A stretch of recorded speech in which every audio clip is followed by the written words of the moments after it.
Muy buenas a todos y bienvenidos a un nuevo episodio de The Hustle Podcast, en el que tenemos las preguntas y respuestas del mes de febrero.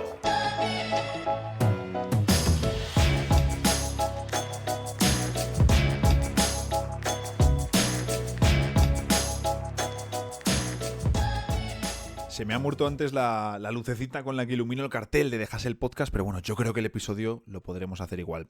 Me hizo especial ilusión que ayer me envió mi tía al WhatsApp una foto, a ver si la puedo poner en la edición, hoy voy un poco pillado de tiempo, qué sorpresa, que ya os digo, me hizo ilusión. Era la foto de alguien que iba en el metro viendo un vídeo del canal. Joder, pues me hace ilusión. Que además con el vídeo del análisis de la defensa de los Lakers ante Jokic hemos superado los 6.000 suscriptores, así que seguimos, queda mucho, poco a poco, paso a paso. Y fijaros, tenía el objetivo de llegar a 10.000 al finalizar el año, cuando nos acercásemos al final de 2025. Pero viendo cómo ha subido, sobre todo con el deadline, el objetivo es alcanzar esa marca en los playoffs. Lo quiero conseguir y para ello os aseguro que pienso ofrecer mucha calidad y cantidad de contenido. De hecho, se lo decía a mi padre, que las 2 primeras semanas, la primera ronda, es una locura. Es algo que en muchas ocasiones he comentado con compañeros de profesión. Las primeras semanas de playoffs son maravillosas, pero también muy exigentes.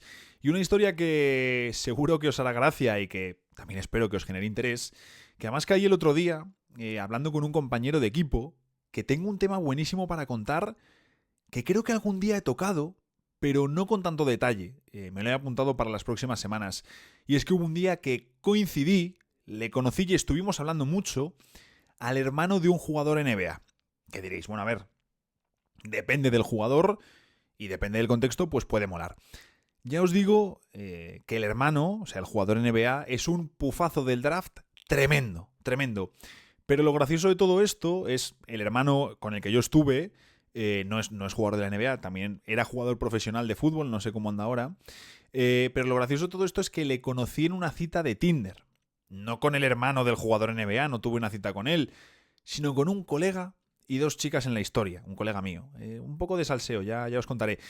No sé si alguna vez lo he mencionado esto aquí, sé que a algún compañero de profesión se lo he contado y cuando les contaba la historia, de hecho creo que lo conté una vez en el post de una gala gigantes, se morían de risa, la verdad, es una historia graciosa.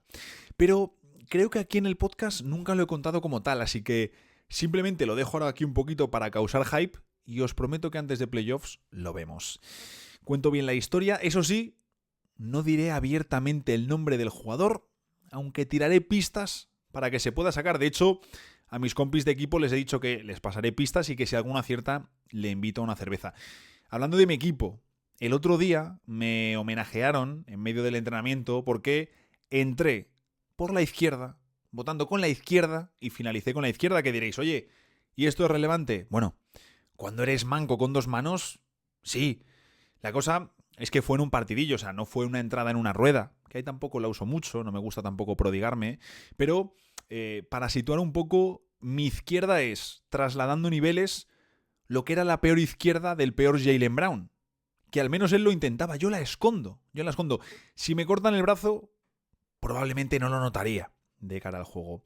También, además de mi izquierda en acción, un compi Luis, con el que hablaba de esto del jugador NBA, del hermano del jugador NBA, al que coincidí en una cita Tinder, conocí, que no me sale, pues mi compi Luis se estrenó pagando una cuenta, que por lo visto, si yo uso poco la zurda, él tampoco saca mucho a pasear la tarjeta. Pero ¿qué queréis que os diga? Si te invitan, bienvenido sea.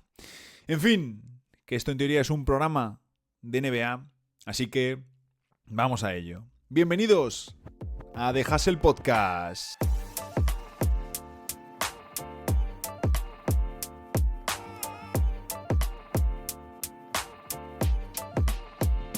Vamos primero con la batería de preguntas de nuestro querido Fran, que no falla a la hora de dejarnos preguntas para el preguntas y respuestas. Y lo primero que me deja es, el trío Calavera, digo KC, Harden, Westbrook y Durant, ¿es el más odiado por diferentes causas? Bueno, sí que es cierto que es un trío de estrellas polarizantes. Comenzaron su carrera juntos, por supuesto, y han generado mucho en contra. Los 3 han pasado por momentos de mucho hate, pero al igual que un número muy amplio de estrellas top, De hecho, diría que la gran mayoría. Harden tuvo un pico importante cuando lo de forzar faltas y también porque ofrecía un rendimiento más bajo en playoffs, cuando estaba en el punto más álgido de su enfrentamiento contra los Warriors. Durant, obviamente, por su decisión de unirse a los Warriors y críticas por esa falta de liderazgo más que evidente que él mismo ha confesado, y realmente Westbrook sería el más querido de los tres, y de hecho, aunque también es el que ha recibido más críticas por su juego, lógicamente, de no ser por su paso por Lakers, sería con diferencia el más querido de los tres. Por soltar nombres de algunos jugadores también que en los últimos años han generado mucho en contra, que también os digo, los villanos son necesarios para toda buena historia. Tenemos a Dillon Brooks en su etapa final con Memphis, aunque, oye, luego en Houston se ha reconducido perfecto. A mí, por ejemplo, me ha callado la boca. Patrick Beverley, que tenía un punto más cómico bufón, la verdad. Pero también tenemos a jugadores All-Stars como, por ejemplo, Rudy Gobert. Por supuesto, LeBron James en su día, sin ninguna duda, que en parte se ha olvidado, sigue teniendo muchos haters y también a base de juego y de demostraciones lo ha hecho olvidar. Ha habido mucha gente, confesos de, oye, a mí LeBron no me gustaba ni me caía bien, pero es que me tengo que rendir a la evidencia. Pero podemos hablar de Ben Simmons. Luka tiene bastantes haters. Draymond Green, Paul George, pero sobre todo Joel Embiid. Sí que es cierto que como trío que ha estado unido, probablemente ese KD, Westbrook y Harden se lleve la palma. La segunda pregunta, de 0 a 10, ¿cómo ha enturbiado Durant su propia carrera? ¿Cuántos anillos habría ganado con otras decisiones? ¿Se debe únicamente a elegir mal equipos o al timing? Creo que realmente no es tan alta la cifra. O sea, de ese 0 a 10 que me pides, creo que no es tan alta. A mí sí que me hubiese gustado que en 2016 se hubiese marchado a Boston en vez de unirse a los Warriors, que es al mismo tiempo la decisión que más se puede acercar a un 10, pero es que no es un líder Durant. Volvemos a lo mismo, si lo fuese, sería un top 10 histórico. Si no es un top 10 histórico Kevin Durant, y no lo es porque es un fantástico jugador, pero no es un líder, le falla mucho la parte mental. De hecho, en un reel dije, en un vídeo corto, dije que Kevin Durant nunca estaría a la altura ni de LeBron James ni de Stephen Curry si no gana él en un proyecto como estrella, siendo técnicamente una locura, combinando ese tamaño con esa calidad. Por supuesto, LeBron es el mejor de los tres y es el mejor de su generación, pero es que hasta Stephen Curry está por encima de Kevin Durant. Incluso Nikola Jokic apunta a terminar por encima de Kevin Durant. Y eso se debe a su carácter. Creo que es cierto que luego tanto en Brooklyn Nets, creo que Brooklyn Nets está muy bien elegido como destino junto a Kyrie Irving para los dos demostrar juntos. Creo que Phoenix también tenía sentido, pero en Brooklyn fallaron muchas cosas, hay que mirar también mucho la organización. Y Phoenix, que de nuevo tenía mucho sentido, haya sido cagada de la directiva. Realmente decisiones criticadas de su carrera son consecuencia directa de su forma de ser. Que yo diría dos, sobre todo. El tema de las burner accounts, esas cuentas de Twitter falsas que usaba para tirar mierda a Westbrook, a Oklahoma y excompañeros. Lamentable. Lamentable eso porque además denota unas carencias internas muy serias. Durant siempre una persona muy preocupada por lo que piensan los demás. Y luego, por supuesto, el irse a los Golden State Warriors, a un equipo que ya había ganado, es cierto que vienen de perder las finales, pero que habían conseguido el récord de victorias en temporada regular. Pero creo que al final también es una decisión que define lo que es Kevin Durant como persona y al mismo tiempo como jugador de baloncesto. Hubo críticas también hacia Kevin Durant la pasada temporada en Phoenix a nivel interno porque ni él ni Booker han sido líderes, pero es que probablemente nunca lo sean. Tercera, ¿acaso Luka Doncic? Por una parte quiero verle a él y a LeBron dar guerra en playoffs y que Luka en algún momento gane el anillo, pero es que físicamente da que pensar, ¿no? Tiene tanto talento que disimula y lo suple, pero es un dejado de narices. Lo comparo con el Madrid y sus inicios y es otro jugador. A ver, Luka ha cambiado muchísimo físicamente, pero es que es cierto que su construcción como jugador tiene sentido. Darle volumen y tamaño es algo normal, sobre todo pasando por Estados Unidos. Solo hay que ver el cambio de Nikola Mirotic cuando se marcha al Madrid y cuando regresa al FC Barcelona. Luka también se fue siendo un niño, no era un hombre, era un chavalín de 17 años, y allí, aunque pensemos que no, le han metido trabajo de gimnasio, por supuesto. Se habla mucho de si está gordo, de sus hábitos, etcétera, etcétera, pero es que le llevaban mucho tiempo orientando para ser exactamente lo que es. Recordemos incluso que cuando llega se hablaba de usar a Doncic como a la pivot, en la posición nominal de a la pivot. Esto ya era una señal. Y luego hay otro punto, que la aceleración y la desaceleración son, dos factores fundamentales en el baloncesto, todavía más en la NBA, con los espacios que hay, con la cancha que hay. Y en la aceleración y la desaceleración, sobre todo en esto segundo, Luka es, diría que el mejor de la liga, sin duda. Sin duda. ¿Y qué le permiten ser el mejor de la liga? Precisamente su combinación de técnica y tamaño. Fuera de esto está el tema de los hábitos, que seguro están lejos de ser los ideales, que hasta los defensores de Luka, que han trabajado dentro de la franquicia, lo han dicho. Y aquí lo dije cuando el traspaso, y vuelvo a mantener lo mismo porque Luka todavía está cogiendo tono físico. Hay que ver cómo evoluciona y sobre todo que se cuide junto a LeBron James. Que se tome más en serio esos hábitos ganadores, eso completamente cierto. La siguiente me dice, ¿es más creíble con lo de prohibir camis de Doncic la versión de Dallas de cargarse la franquicia? Cuidado porque lo que yo he visto es que esto era un fake, que corren muchos fakes en redes. Tengo entendido que este era más en modo troll, porque de ser cierto, era para quemar el American Airlines y echarlo abajo con Nico Harrison y con el señor Patrick Dumont dentro. ¿Ganarán los Cleveland Cavaliers el anillo sin LeBron James? Hombre, en algún momento llegará por narices, entiendo yo, ¿no? En algún momento se tiene que dar. Este debe ser su año, pero también de creérselo a nivel interno, y yo, viendo al equipo, sí que creo que se lo creen, aunque luego en playoffs la historia cambia mucho. Boston deja dudas, evidentemente, deja dudas, son el campeón, es el favorito hasta que se demuestre lo contrario, pero están perdiendo partidos que el año pasado no perdían. Cleveland tiene un juego interior brutal, han añadido a DeAndre Hunter, tienen un mejor entrenador, pero evidentemente las preguntas que podemos tener con este equipo pasan por su defensa perimetral y sobre todo por cómo rendirán en ataque cuando apriete el juego en playoffs. Antes dependían de Donovan Mitchell, que siempre han dejado un rendimiento espectacular en la postemporada, pero ahora juegan mejor y Mobley y Garland están más integrados. Al mismo tiempo sabéis que soy poco de predicciones, así por decir, pero a mí me gustaría verles ganar con este proyecto y verdaderamente creo que pueden hacerlo y ya sabéis que para mí sí que son verdaderos candidatos este año. Precisamente la siguiente pregunta que está relacionada es si veo una final sin Boston Celtics.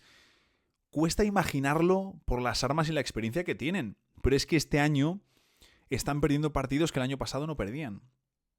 Los Knicks, por el tema de la defensa de Towns, que tenéis un vídeo además en el canal muy reciente, no van a poder sin un center defensivo. Pero Cleveland sí creo que tiene opciones de ganar a Boston este año. ¿Veo una final sin los Celtics en 2025? Hombre, este año lo veo mucho más que el pasado, sin ningún tipo de duda, Fernando Casal Rodríguez, hola Nacho, hemos venido a mojarnos. Te voy a nombrar bastantes nombres de jugadores. Doncic, Shai, Antetokounmpo, Trae Young, Holmgren, Kyrie Irving, Cunningham, Anthony Edwards, Cooper Flagg, Banchero, Zion, Anthony Davis, Tatum, Wemby, Jokic, Curry, LeBron, Durant. Casi me da ahí un Harry leyéndolo todos.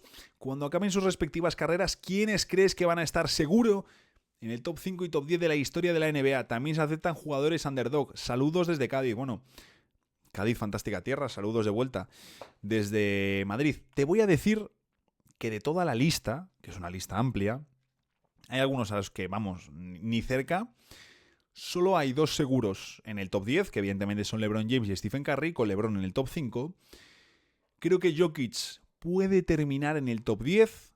Puede, no estoy seguro, pero creo que puede terminar en el top 10. Vamos a ver también si consigue añadir algún título más, que creo que también es algo necesario. También veremos cuántos años quiere seguir antes de irse a la granja.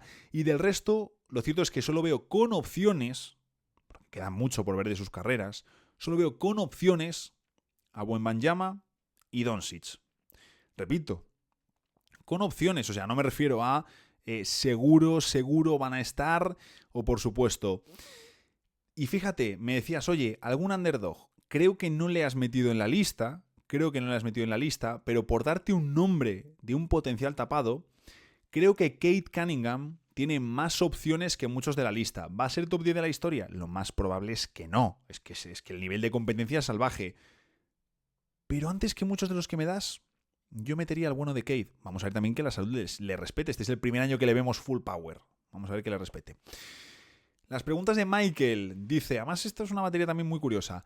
¿Cuál es el equipo más atractivo de ver que has visto? Aquí lo tengo muy claro. San Antonio Spurs de 2014 y dudo mucho que vaya a aparecer un equipo que me haga cambiar de opinión. El más atractivo de la actualidad, bueno, te diría que este año estoy disfrutando mucho con Cleveland. El mejor equipo tácticamente hablando, bueno, te diría que los Spurs de 2014 también. Es que eran el mejor equipo. Yo es el mejor equipo que he visto jamás. El mejor equipo tácticamente de la actualidad, te diría que Los Ángeles Lakers o Cleveland Cavaliers, que tienen a sus respectivos entrenadores como los grandes candidatos a entrenador del año esta temporada. A los que mejor he visto defender, bueno, me alucinaron como a todo el mundo los Pistons de 2004. Los he visto ya cuando he sido un poco más mayor, pero me parecen la fuerza más bestia que he visto y además ganaron el título, o sea que eso les refuerza más todavía. Y si no, te diría que Minnesota en los pasados playoffs. También me preguntas la mejor defensa en la actualidad.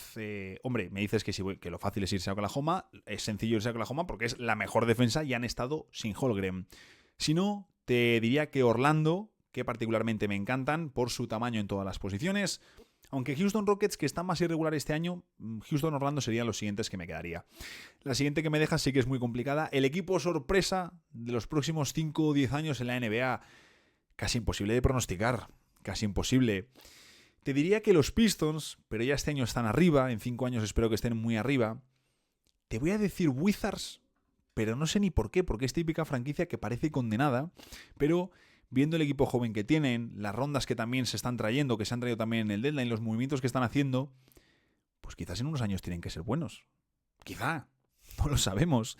No tengo ni idea. Si no, ojo a esto, mi alternativa real es el equipo de Las Vegas. Veremos si como Las Vegas Maps o como Las Vegas Strippers. Eso ya lo veremos. Equipo sorpresa de esta temporada de la 2024-2025. Bueno, en cuanto a rendimiento en temporada regular, está muy claro. Detroit y Houston Rockets. De cara a playoffs, tengo más dudas. Aún tengo que centrarme en pensarlo bien. Pero ya sabéis que haremos un tier list. Bueno, primero revisaremos el tier list que yo hice para la temporada regular y luego haremos otro tier list para los playoffs. Así que siempre un ejercicio muy pero que muy interesante el que tenemos por delante. Vamos ahora con la pregunta de Audiolibros Cabaleiro. ¿Crees que en el este hay posibilidad de que llegue a la final alguien que no sea Boston o Cleveland? Yo creo que Milwaukee Bucks tienen alguna opción, aunque pocas, pero no puedo descartar al 100% a una bestia como Giannis. Y en el este, ¿quién crees que es la alternativa para Oklahoma City Thunder? Yo creo que me quedaría con Denver Nuggets porque tienen al mejor jugador del mundo y bastante experiencia, aunque la rotación me parece bastante corta. Bueno, creo que aquí tenemos que pensar siempre que los playoffs son una historia aparte. Y por ejemplo el año pasado con las lesiones en la conferencia este, vimos cómo la dinamitaron. Y siempre está factores inesperados, jugadores en racha y mega calientes, equipos que se descomponen, ajustes que no puedes solventar aún siendo mejor equipo que el rival. Hay muchos factores en playoffs, sobre todo de nuevo las lesiones. Es que Milwaukee Bucks el año pasado, que precisamente Middleton estaba sano, pues con Giannis y con Lillard lo mismo se plantan en finales. Es que no lo sabemos, es que no tenemos ni puñetera idea. Creo que este año en general está más abierto, es muy evidente, y eso hace que obviamente predecir sea mucho más complicado. Es predecir fácil pues cuando estás en 2016 o 2017. ¿Quiénes van a llegar a finales? Golden State y Cleveland. Hoy en día es más complicado. La nómina de favoritos sigue siendo baja, pero está más abierto. Como digo, los equipos top están claros. En el este, salvo lesiones, o Boston o Cleveland van a llegar a las finales. No veo alternativas reales. En Milwaukee faltan cosas y está Doc Rivers. Giannis es buenísimo, Lillard es muy bueno, pero el factor Doc Rivers también condiciona mucho. Luego en el oeste sí que hay una clase media más abierta y hay cierta desconfianza hacia OKC que en parte entiendo. Y todo esto creo que genera un entorno donde hay margen para que sucedan más cosas. Aquí, por ejemplo, me gustaría ver un paso adelante de Memphis, aunque creo que son muy jovencitos todavía. Evidentemente, Lakers con Luka y LeBron, más Redick en el banco, aparecen como un terror. Nadie se va a querer cruzar con ellos. Pero es que en el oeste sí que me puede esperar cualquier cosa, de verdad. Y creo que mucho va a depender de los emparejamientos y de los cruces, de cómo quede finalmente la estructura del cuadro, de lo que suceda en el play-in, qué equipos entran, vamos a ver qué sucede con los Warriors. Creo que depende mucho. Ya te digo, es un panorama complicado de predecir y, bueno, si lo supiese, ya os digo, yo no apuesto, pero si supiese lo que va a suceder, cogía todo mi dinero y me iba a pues hacer bien de dinero para montar aquí un pedazo de estudio, poner un editor, en fin, estas cosas que a uno le facilitan la vida. Solo nos queda un preguntas y respuestas, el de hoy lo he tenido que hacer un poquito más corto por cuestión de tiempo. Solo nos queda un preguntas y respuestas más antes de que lleguen los playoffs. El siguiente, que será el de abril, ya lo haremos con los playoffs en juego. Es tremendo lo rápido que se pasa luego la temporada, ¿eh? Una cosa absurda. Claro, ahora dudo si decir lo de nos vemos el lunes, porque en general está ya todo más orientado hacia YouTube, subo cosas todos los días, pero oye, por otro lado, ¿por qué cambiar aquello a lo que estamos acostumbrados y que tanto nos gusta? O al menos a mí. Así que lo seguiré diciendo. A disfrutar del fin de semana y nos vemos el lunes en el próximo episodio de The Hustle Podcast.